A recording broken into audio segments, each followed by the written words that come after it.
Hello, welcome to Dungeon Warriors Podcast. I'm your host, Justin. Today, for Christmas month, which is a very special Christmas month review, since it's actually Christmas Day. I don't know if I'll be able to upload this on Christmas Day, but we'll figure that out later. Today, we're reviewing the 2005 fantasy family movie, The Chronicles of Narnia, The Lion, the Witch, and the Wardrobe. It's directed by Andrew Adamson. Music by Harry Gregson Williams, who you'll know from, who did like the music for Armageddon, the Michael Bay movie, and he did like the music for a lot of Metal Gear Solid games. I think he did like 2 and 3, and 4. I'm not sure if he did the other ones.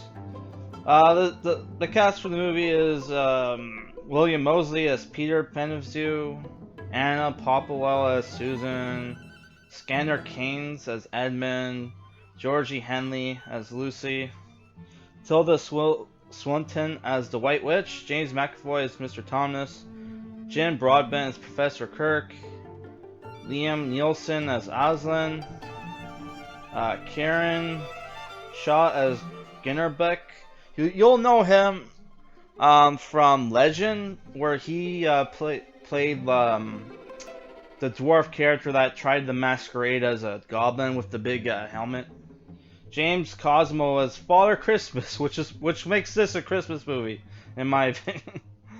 And you have Elizabeth Hawthorne as McCready, and I think that's pretty much it for the famous people. Oh, you also had like Michael Madsen, who did the voice of one of the wolves, which is one of the villains in the movie, and you had Ray Winstone as Mr. Beaver. That's weird. I don't see Michael Madsen credited anywhere, but it was definitely him, dude. Like, I know Michael Madsen's voice. I've seen enough Michael Madsen movies. Yeah, they don't have him credited here. So the movie, it's a fantasy movie based off C.S. Lewis novel. It's a part of a book series called The Chronicles of Narnia. I actually read the first book and the prequel in like grade school as part of like a project we had to do, which I got in trouble because like me and like another guy, while we're like we would read the chapters in class, right? All together, right? So like me and a friend Googled like Chronicles of Narnia, found out like the lion character Aslan gets killed, which is played by Liam Neeson. Found out he got killed, right? And I being a kid, thinking like, oh, I could come off looking cool, I told everybody that and got in trouble by the fucking teacher. Sorry for cursing. Got in trouble for spoiling the movie, and then the book. Sorry, and then it turns out, spoiler alert, the lion character is basically, he's not just an analogy because he's king, but he's also like the lion was what is like the sigil for the ruling house of England, but he's also a Jesus Christ figure, so he gets killed in the book and it comes back, and that happens here too, where he literally died for Edmund's sins.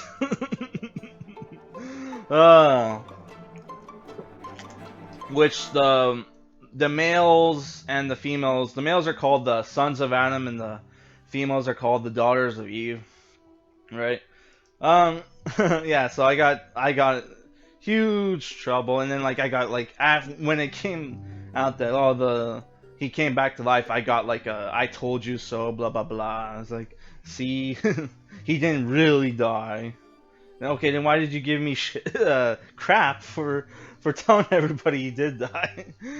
So the story of this movie is you have these 4 kids, which I remember them being orphans. They're not actually orphans. You have these 4 kids growing up in England. Frenchy, what's it called? Frenchy? uh, Frenchley? I can't remember the name of their fucking town. Sorry. Sorry for cursing again. But yeah, they're growing up in England, right, during World War II. The beginning scene of the movie is them as you're following these German pilots bombing England, and then you see the kids in their house waking up, getting ready to go into their little bomb shelter, which is basically just a buried shipping container. And yeah, after that they get sent to this professor's house to live there. Who I remembered him in the prequel book, him as a kid and another character, a female character, going to Narnia or whatever, and there was some shit about like special pills that they had to eat or something. I can't remember. This was in like when I was in grade 2, so I would have been like 8 years old at the time. Yeah, so like yeah, the professor character used to go to Narnia, so they're hanging out in the house, playing hide and seek, where the youngest girl, what was her name, Lucy, finds the wardrobe, goes in there, meets Mcavoy, who's like a Fawn character. I'll put a picture up in the video, right? Tries to lure the girl into his house, promising, "Come over to my place for tea and biscuits and toast. I'll open a can of sardines." Like trying to lure the little girl to his house. So watching this as a grown adult, I'm just like, holy fuck. I was like, holy fuck, that's creepy as hell. I guess in 1930s or 40s, it was a different time back then. But like, holy crap, that was very creepy. Turns out he plans to turn her over to the White Witch, changes he changes his mind. She goes back, tells her brothers and sisters about the world inside the wardrobe, Narnia. She goes back there. Edmund follows her. The younger brother, who's like famous for betraying his brothers and sisters for sweets, meets the White Witch, played by Tilda Swinton. Gives him like Turkish delight, which looks completely different than like what Turkish delight looks like today.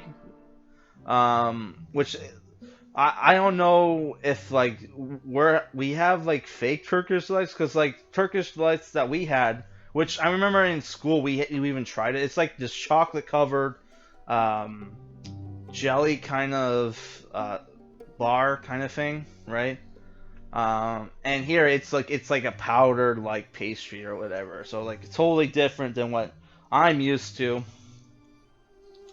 Yeah, he betrays his brothers and sisters. They're supposed to take. They eventually all go inside the wardrobe. He's supposed to take them to the White Queen. Doesn't. They meet up with this character, Mr. Beaver, played, and his wife. Mr. Beaver is played by Ray Winstone. He tells them the prophecy. Tells them they're gonna save Narnia, whatever. And the White Witch is evil. After hearing this, Edmund still sneaks away to meet up with the White Witch to get more Turkish delights. Gets taken to the castle, thrown in the dungeon, and meets James McAvoy's character, which is Mr. Tumnus. And after that, Peter and the girls have no choice but to go to join Aslan, the king, and fight the White Witch's army, right? Where they meet up with Father Christmas, who's played by what is his name? James Cosmo, who you'll know as Commander Mormont from Game of Thrones, like the commander of the Night's Watch, and he was in a bunch of shit stuff like Highlander, and he's in this Terry Pratchett TV movie I'm watching called The Color of Magic as the guy in charge of the Unseen University. He plays Father Christmas, gives Peter a sword and a shield. He gives Lucy a dagger and this special potion that will cure any wound with a drop, right? And gives the annoying sister who constantly like berates what's her name? I can't even remember her name. Susan, right? Constantly berates like Peter. Like doesn't help at all.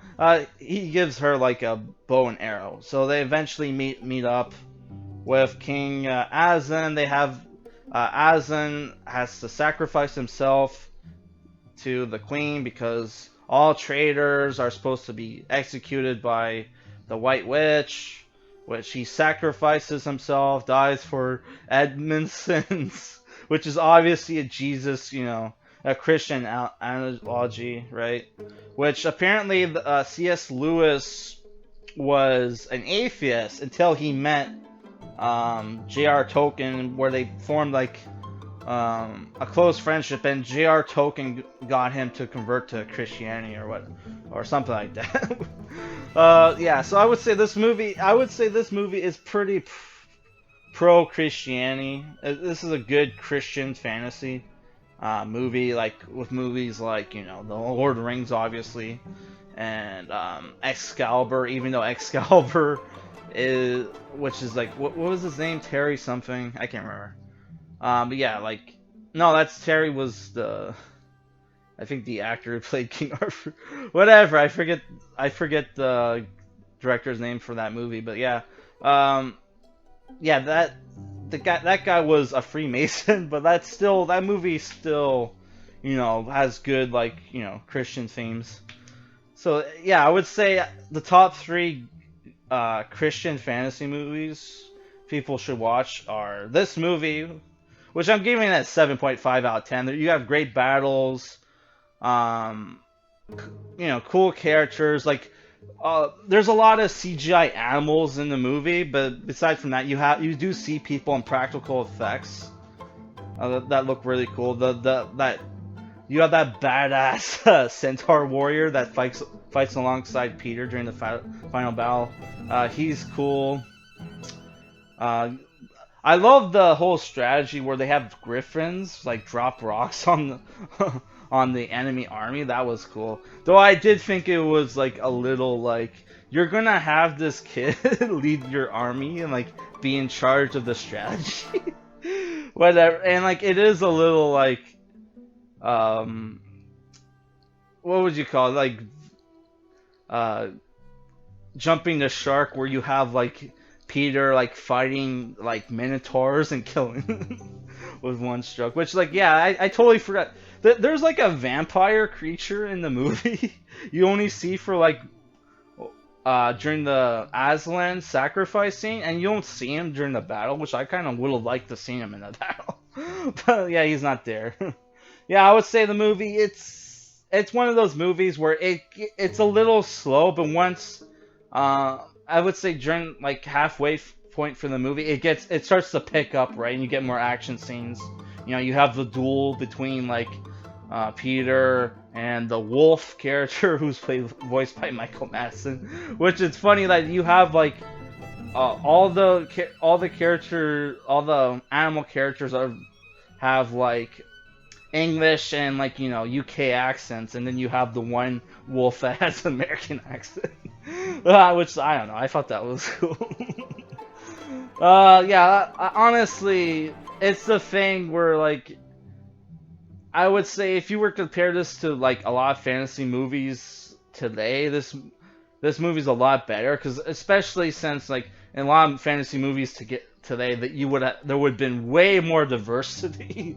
They would have gender swapped characters, they would have race swapped characters. So it's nice to see this movie where you have like all the British characters like are played by white British people. And the only diversity I would say are for like some of the minor roles, like the centaur. That one centaur guy obviously did not look white, but he's a centaur. Who cares? So yeah, I would say yeah, this movie is a 7.5. Really recommend it. It especially like there's not a lot of like fantasy movies you can watch on Christmas time. So yeah, that's all I gotta say for this movie. I don't know when I'll be able to post this because my podcast I wanted to upload this morning took a very slow time to process, and it's when it was really close to processing, the video editor just closed by itself randomly. So I had to reprocess it. So I don't know, dude. If it's not finished processing by like I would say like 5 p.m. to 6 p.m., I'm just gonna say fuck it, and then like I'll just upload this video first, and that this and the Christmas special podcast will just be uploaded later, which sucks because I really wanted to upload it today. That doesn't seem like that's gonna happen. So tomorrow we're probably gonna review. Yeah, I want to review Passion of the Christ on Sunday. So tomorrow we're probably going to review. Let me just check. What haven't we reviewed yet? Yeah, well, I guess we'll review. I still haven't found Eyes Wide Shut. We already did Tokyo Godfathers. Yeah, we'll review. I'll just find something random to review. Okay. All right, guys. Bye.